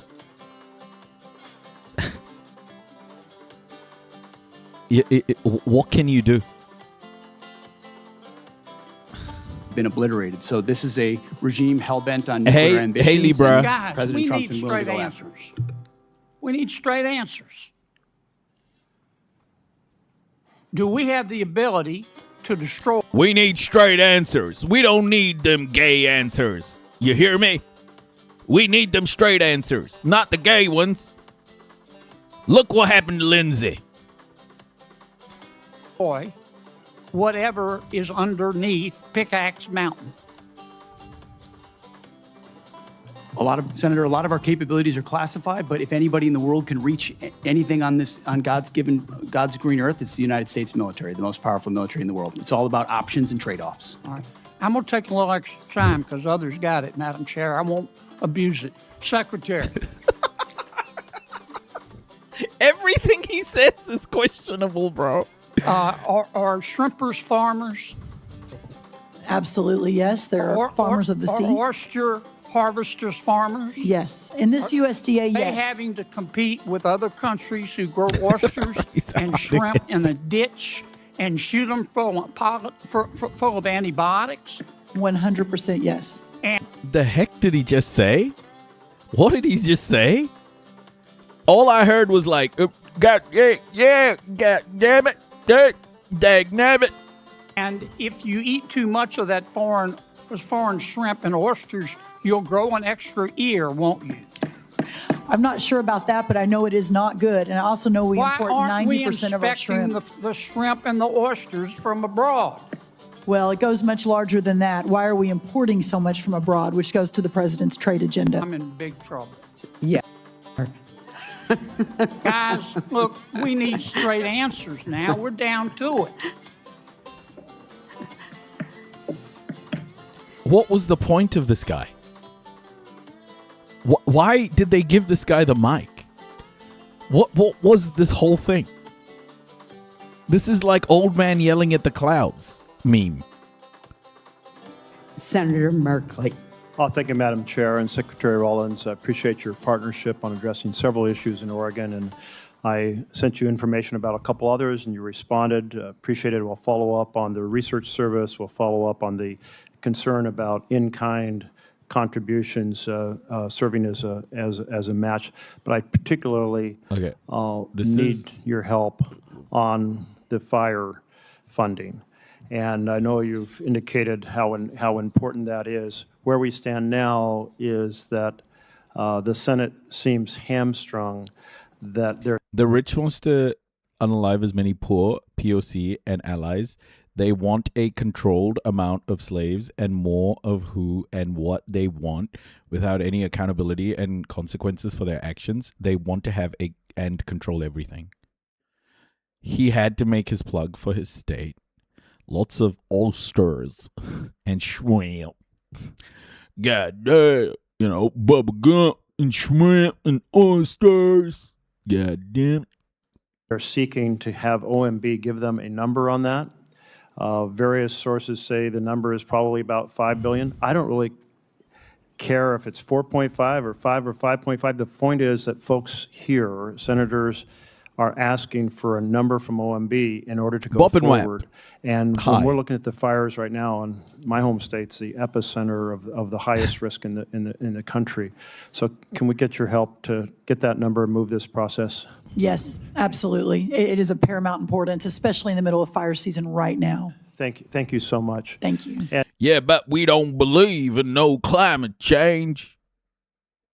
It's climate hoax. Them fires been raging for 30 years now. The mainstream media, they just be catching up and shit. Those fires are fake. I walked into that fire. I'll tell you what. I walked into that fire and it was cold in there. It's global cooling. It ain't global warming. It's cooling. I walked straight into that fire and I got cold. And Chairman Kane, I think there was a sense that the President expressed at the start of the war that the U.S. military power was overwhelming and would likely produce unconditional surrender quickly by Iran.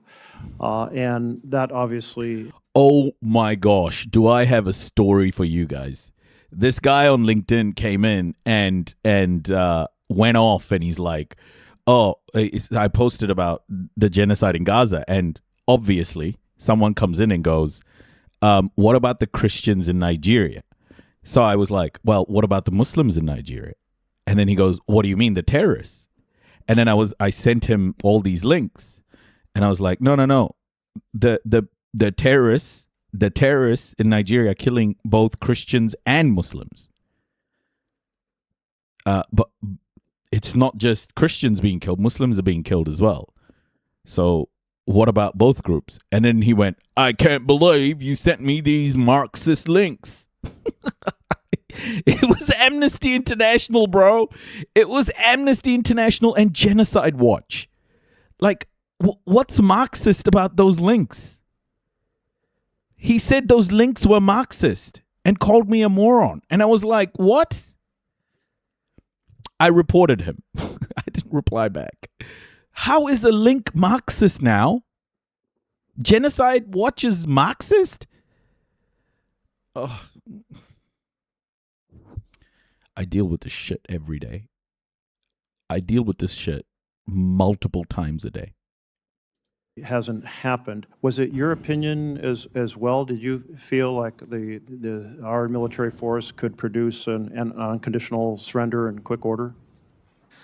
Sir, I won't, Tara. with due respect, I won't share my private advice to the president. What I will assure you and the American people is I always speak truth to power and offer an accurate assessment of what my assessment is of both our readiness, the plans and activities that might be undertaken, the associated risks, and the secondary and tertiary considerations that go with those opinions or options.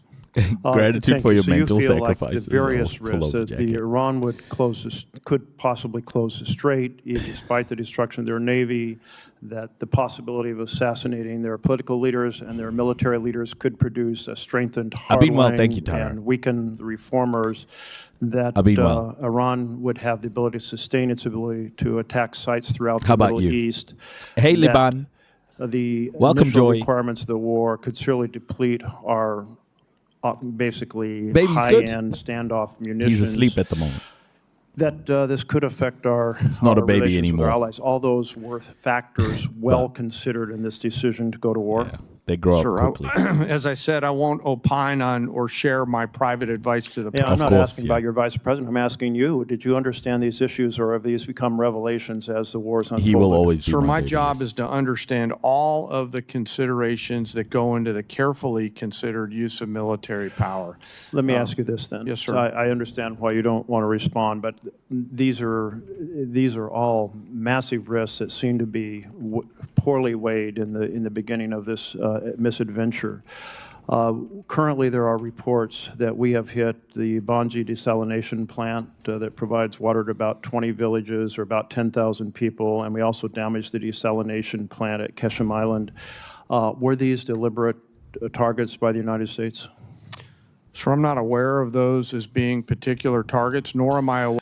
I'm not aware of those desalination plants. We were actually aiming at that other school just right next to the desalination plant.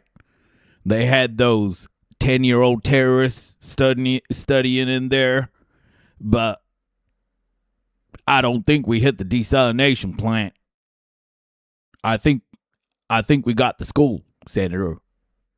Aware of those reports, and I'll have to go back and get back to you on that. If you could, I'd appreciate that. You are aware that infrastructure that civilians rely on to survive is not generally considered legitimate military. Now do some Hispanic and black mocking voices. Oh, did I hurt your feelings? Alter ego. Did I hurt your feelings? Now do some Hispanic and black mocking voices. Yes.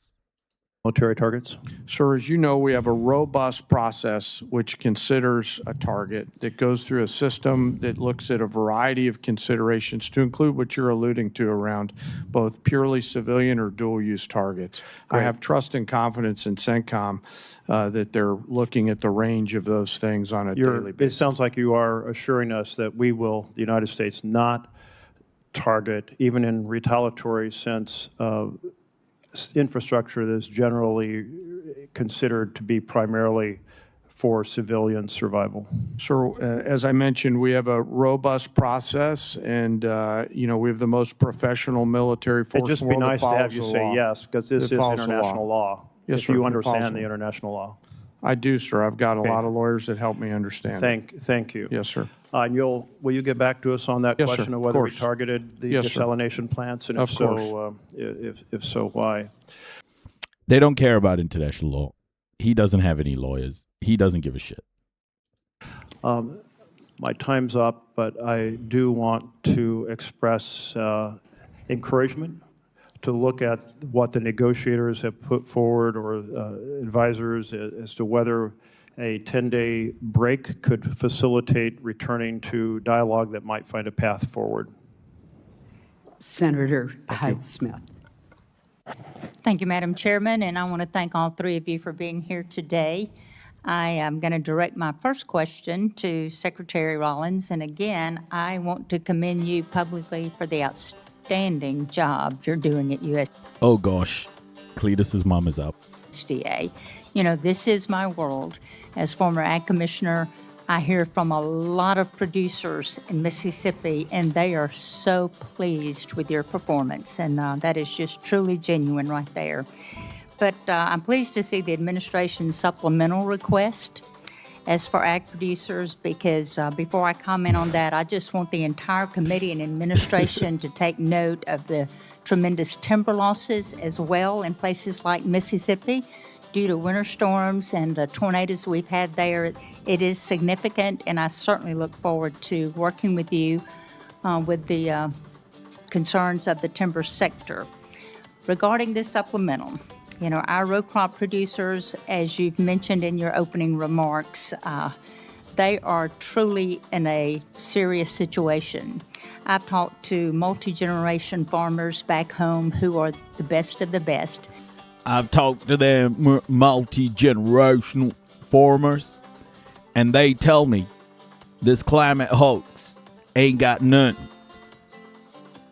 One farmer told me he stood right there butt naked in front of a tornado, and it didn't even get him. Butt naked. What climate change we talking about here, folks? Climate bullshit. That did not even plant this year because they could not make the numbers work.